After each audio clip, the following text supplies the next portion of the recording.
બગદાણા હુમલા મામલે બોટાદ કોળી સમાજમાં રોષ, આરોપીઓને કડક સજા કરવાની માંગ. બગદાણામાં કોળી સમાજના યુવક પર થયેલા જીવલેણ હુમલાને લઈને સમગ્ર બોટાદ જિલ્લા કોળી સમાજમાં ભારે રોષ ફેલાયો છે. આ મામલે તાત્કાલિક અને નિષ્પક્ષ તપાસ કરી આરોપીઓને કડકમાં કડક સજા કરવામાં આવે તેવી માંગ સાથે આજે કોળી સમાજ દ્વારા કલેક્ટરને આવેદનપત્ર પાઠવવામાં આવ્યું છે. બગદાણાના સેવક નવનીતભાઈ બાંધલિયાની ઉપર તાજેતરમાં થયેલા જીવલેણના હુમલાના વિરોધમાં બોટાદ જિલ્લા કોળી સમાજ દ્વારા એકત્રિત થઈ કલેક્ટરને આવેદનપત્ર સુપ્રત કરવામાં આવ્યું છે. કોળી સમાજના આગેવાનોનું કહેવું છે કે આ હુમલો અત્યંત ગંભીર છે અને આવા કૃત્યને કોઈ પણ રીતે સહન કરવામાં આવશે નહીં. કોળી સમાજે માંગ કરી છે કે આ સમગ્ર ઘટનાની ઊંડાણપૂર્વક તપાસ કરવામાં આવે અને દોષિતોને કાયદા મુજબ કડકમાં કડક સજા કરવામાં આવે જેથી ભવિષ્યમાં આવા બનાવો ફરી ના બને. અહેવાલ રોહિતાર જતાપરા.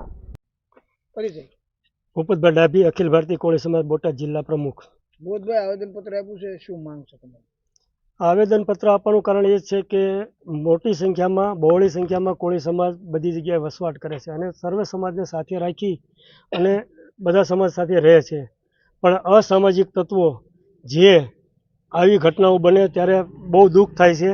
અમે એ બોટાદ જિલ્લા વતી અમે આ ઘટનાને વખોડવી છીએ અને નવનીતભાઈ બાલદિયાને જલ્દીથી ન્યાય મળે અને એ જે લખાવે એ લખે એ રીતે પોલીસ એનું નિવેદન લઈ અને એફઆઈઆરમાં જે નામ ઘૂંટતા હોય એ આપે એવી અમારી માંગ છે.